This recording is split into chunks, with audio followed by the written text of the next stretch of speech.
হরে কৃষ্ণ। প্রিয় বৈষ্ণব মণ্ডলী, আশা করি আপনারা ভগবানের কৃপায় কুশলে আছেন। এই পৃথিবীতে আমরা বারবার জন্মগ্রহণ করি কেন?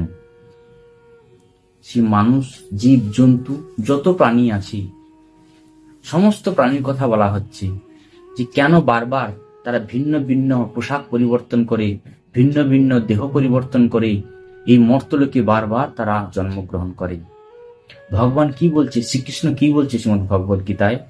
শ্রীমদ্ ভগবদ গীতা 14 নম্বর অধ্যায়ে 5 নম্বর শ্লোকে ভগবান বলছে, সত্যম রজতম ইতি গুণাহ প্রকৃতি সম্ভবাহা নিবদ্ধন্তি মহাবাহ দেহে দেহিনম অব্যয়ম। হে অর্জুন, এই জড় প্রকৃতি জাত সত্য রজতম এই তিনটি গুণ এই দেহের মধ্যে অবস্থিত। তাই জীবকে এই তিনটি গুণের দ্বারা আবদ্ধ করে। ভগবানের মায়া শক্তির অধ্যক্ষতার দ্বারা নিয়ন্ত্রিত ত্রিগুণ আত্মিকা গুণ এই জড় প্রকৃতিকে পরিচালনা করছে।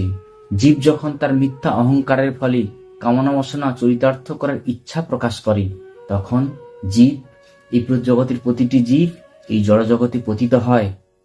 এই জড়জগতে পতিত হওয়ার ফলে জড়জগতের সংস্পর্শে এসে তারা এই তিনটি গুণের দ্বারা আবদ্ধ হয়। এইভাবে প্রতিটি জীব তার চেতনা অনুযায়ী, তার কর্মবাসনা অনুযায়ী বারবার জন্ম হচ্ছে। এই জগতে 3 প্রকার মানুষ আছে, সত্য রজ তম। এই 3টি শ্রেণীর মানুষ এই জড়জগতে বারবার ধরে জন্মগ্রহণ করতে থাকে। সত্যগুণ সম্পন্ন মানুষ কেমন হয়? সত্যগুণ সম্পন্ন মানুষ হয় নির্মল, পাপ শূন্য এবং সে নিজেকে সুখী মনে করে। এবং সত্যগুণ সম্পন্ন মানুষরা হয় দৈবী ভাব সম্পন্ন। দৈব গুণের প্রভাব তাদের মধ্যে লক্ষ্য করা যায়। তারা ধার্মিক, সদাচারী, তপশ্চার্য এবং আধ্যাত্মিক শাস্ত্র জ্ঞানের দিকে আগ্রহী। এই সমস্ত সত্যগুণ সম্পন্ন মানুষরা দেহত্যাগের পর ঊর্ধ্বলোক প্রাপ্ত হয়। রজগুণ সম্পন্ন মানুষ কেমন? অত্যাধিক কামনা বাসনার ফলে রজগুণ উৎপন্ন হয়। রজগুণ সম্পন্ন মানুষরা হয় সকাম কর্মী, সবসময় কাজে যুক্ত থাকে। অনেকে বলে না, আমি কর্ম করি খাই। কর্ম না করলে কি খাওয়া যায়? তারা সবসময় কর্ম করতে ভালোবাসে। কর্মের মাধ্যমে তারা আনন্দ সুখ উপভোগ করে। এই রজগুণ মানুষকে অত্যাধিক কামনা বাসনা উৎপন্ন করে। কর্মোদ্যম, নাম যশ ধন লাভের প্রগাঢ় ইচ্ছা, বেশি বেশি পয়সা ইনকাম করতে ভালোবাসে। অনেকে বাসে হচ্ছে নাম যশ হবে, আমাকে সবাই চিনবে, এবং কর্মের মধ্যে যুক্ত থাকে তারা। রজগুণ সম্পন্ন মানুষদের প্রগাঢ় হচ্ছে কামনা বাসনা, ভোগ করার ইচ্ছা। সমস্ত জড়জগৎকে তারা ভোগ করতে চায়। এই রজগুণ সম্পন্ন ব্যক্তিরা দেহত্যাগের পর তারা এই মর্তলোক প্রাপ্ত হয়। তমগুণ সম্পন্ন মানুষরা কেমন? তমগুণ জীবকে ভ্রান্তি উৎপন্ন করে। অলস্য নিদ্রার দ্বারা তমগুণ জীবকে আবদ্ধ করে। তমগুণ ভ্রান্তি, প্রমাদ ও অজ্ঞানতা উৎপন্ন করে। এবং এই তমগুণ সম্পন্ন মানুষরা কর্মোদ্যমহীন, কাজ করতে চায় না, অলস, শুয়ে থাকে এবং নানা রকম নেশায় আসক্ত থাকে এবং তারা হচ্ছে অপবিত্র থাকে। অনেকে দেখবেন তাদের কোনো বোধ নেই, তারা হচ্ছে নেশা করতে ভালোবাসে, ঘুমোতে ভালোবাসে এবং তারা বাসি খাবার খায় এবং বাসি পোশাক পরে। এইভাবে তারা জীবনযাপন করে। এই তমগুণ সম্পন্ন ব্যক্তিরা মৃত্যুর পরে তাদের নিম্নলোক প্রাপ্ত হয়। এই হচ্ছে তমগুণ সম্পন্ন ব্যক্তি। কিন্তু প্রকৃতপক্ষে এই জড়জগৎ থেকে সমস্ত জীবকে মুক্ত হতে হবে। যতদিন আমাদের এই সত্য রজ তম এই 3টি গুণ থাকবে, ততদিন আমরা এই জড়জগতে বন্ধনে থাকব। এই 3টি গুণ হচ্ছে প্রতিটি জীবকে বন্ধনে আবদ্ধ করে। তাই এই 3টি গুণের ঊর্ধ্বে গুণাতীত স্তরে অধিষ্ঠিত হলে এই জড়জগৎ থেকে মুক্তি পাওয়া যায়। তাই জন্য প্রকৃত যারা শুদ্ধ ভক্ত, তারা এই 3টি গুণ সম্বন্ধে অবগত হয়ে তারা এই গুণ থেকে তারা দূরে থাকে। এবং সেই সমস্ত মুক্ত পুরুষরা, শুদ্ধ ভক্তরা, তারা সদ্গুরুর কাছে তত্ত্বজ্ঞান লাভ করে তারা এই গুণাতীত স্তরে অধিষ্ঠিত হয়ে এবং তারা এই জড়জগৎ থেকে মুক্ত হয়। দেখুন, সত্যগুণ থাকুক, রজগুণ থাকুক আর তমগুণ থাকুক, গুণ থাকা মাত্রই আপনাকে এই জগতে আসতে হবে। অনেকে ভাবেন যে সত্যগুণ তো খুব উন্নত গুণ, সত্যগুণ দৈবভাব সম্পন্ন এবং ধার্মিক, সদাচারী, তপশ্চার্য, তারা তো হচ্ছে খুব ভালো। আমরা জড়জগতে দেখি অনেকে ভাববে যে সত্যগুণ তো সব থেকে ভালো, সত্যগুণের দ্বারা তো মানুষ ঊর্ধ্বলোক গমন করে। আমাদের আমাদের লক্ষ্য কি? ঊর্ধ্বলোক মানে কি? আমাদের লক্ষ্য হচ্ছে স্বর্গলোক, তপলোক, জনলোক, এই সমস্ত লোক আমাদের লক্ষ্য না। আমাদের লক্ষ্য হচ্ছে ভগবদ্ধাম ফিরে যাওয়া। ভগবান শ্রীকৃষ্ণ গীতায় বলেছে যে মম এব অংশ জীবলোকে জীবভূত সনাতন। তাহলে ভগবান নিজেই বলেছে যে এই জীব জগৎ, এই প্রতিটি জীব আমার অবিচ্ছেদ্য অংশ, নিত্য অংশ। তাহলে ভগবানের যদি অংশ হয়ে থাকি, তাহলে আমরা আমাদের গন্তব্যস্থল কোথায়? ভগবদ্ধাম। তাই আমাদের ভগবদ্ধামে ফিরে যেতে হবে। তাই জন্য আমাদের চেতনা কি হওয়া উচিত? আমাদের চেতনা হচ্ছে ইন্দ্রাতীত।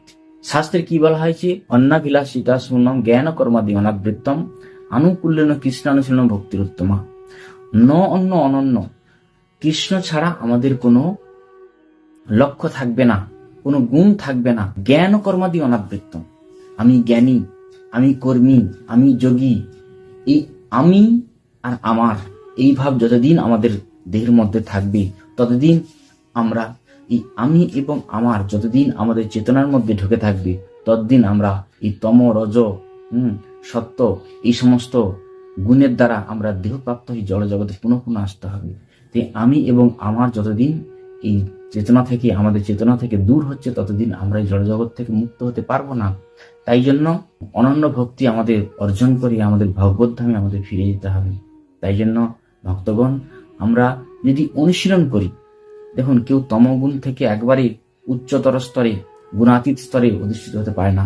ধীরে ধীরে আমরা যদি কৃষ্ণ ভাবনাময় জীবনযাপন করি, এইভাবে যদি অনুশীলন করি, সদ্গুরুর তত্ত্বাবধানায়, তার জ্ঞানের মাধ্যমে আমরা ধীরে ধীরে গুণাতীত স্তরে অধিষ্ঠিত হব। তাই জন্য প্রতিটি মানুষের উদ্দেশ্য অনুশীলন করা। যে যেভাবেই থাকুক না, যে যেই স্তরে থাকুক না কেন, কি সত্যগুণে থাকুক, রজগুণ থাকুক, তমগুণে থাকুক, কৃষ্ণ ভাবনায় ভাবিত হয়ে যদি সেটা নিত্য অনুশীলন করি, তাহলে আমরা এই গুণাতীত স্তরে একদিন অধিষ্ঠিত হব। ভালোই আমরা এই জড়জগতে আছি না কেন, আমরা ভগবানের ভক্ত হয়ে আসবো বারবার ধরে, যদি আমরা অনুশীলন করি। এই মনুষ্য দেহ খুব দুর্লভ। এই মনুষ্য দেহের মাধ্যমে ঊর্ধ্বলোক এবং নিম্নলোক দুই স্তরে যাওয়া যায়। তাই জন্য মানুষরাই পারে তার কর্ম জীবনযাত্রা পরিবর্তন করতে। তাই জন্য ভক্তগণ, আমরা এই জড়জগতে বারবার ধরে আমরা আগমন হচ্ছি কেন? আমাদের এই গুণ থাকার জন্য। যতদিন আমরা এই সত্য রজতম গুণ থেকে মুক্ত হতে না পারবো, ততদিন এই জড়জগতে পুনরপি জননম, পুনরপি মরণম, পুনরপি জননী জঠরে শয়নম, পুনর্জন্ম, পুনর্মৃত্যু, পুনরায় মাতৃ জঠরে শয়ন করতে হবে। তাই জন্য আমরা কঠোরভাবে যদি অনুশীলন করি, তাহলে নিশ্চয়ই আমরা এই জন্মে আমরা ভগবদ্ধামে ফিরে যেতে পারবো। এই সত্য রজতম এই তিনটি গুণের ঊর্ধ্বে উঠে গুণাতীত হয়ে আমরা ভগবদ্ধামে ফিরে যেতে পারবো। আমাদের লক্ষ্য থাকবে ভগবদ্ধাম। আমাদের ঊর্ধ্বলোক নিম্নলোক এটার কোনো আমাদের ইন্টারেস্ট নেই, আমাদের কোনো আগ্রহ নেই ঊর্ধ্বলোক নিম্নলোক। আমাদের লক্ষ্য ভগবদ্ধাম। ভগবান সবসময় ভক্তের জন্য ব্যাকুল হয়ে থাকে, আমার সন্তান কখন ফিরে আসবে। যখন কোনো সন্তান যখন কোথাও হারিয়ে যায়, তখন বাবা মা যেমন ব্যাকুল থাকে, ভগবান তেমনি আমাদের জন্য ব্যাকুল হয়ে আছে, কখন আমার পুত্র, আমার সন্তান আমার কাছে ফিরে আসবে। কিন্তু আমরা বুঝতে পারি না। আমরা কেন বুঝতে পারি না? সত্য রজতম এই গুণ দ্বারা আমরা আবদ্ধ হয়ে এই জড়জগতে নানা রকম কর্ম করে যাচ্ছি। পাপ পুণ্য ভালো মন্দ নানা রকমের জালি আমরা জড়িয়ে আছি। তাই আমাদের একটাই লক্ষ্য, কৃষ্ণ কেন্দ্রিক জীবনযাপন করতে হবে। 24 ঘন্টার মধ্যে কত সময় আমরা কৃষ্ণ চেতনায় থাকলাম, এই সময়টা আমাদের বাড়াতে হবে। 24 ঘন্টার 24 ঘন্টাই যেন আমাদের কৃষ্ণ কেন্দ্রিক জীবনযাপন হয়। তার মানে এই নয় যে আমরা সব কাজ ছেড়ে দেবো। কর্মটাও হবে কৃষ্ণ কেন্দ্রিক, কৃষ্ণকে উদ্দেশ্য করে।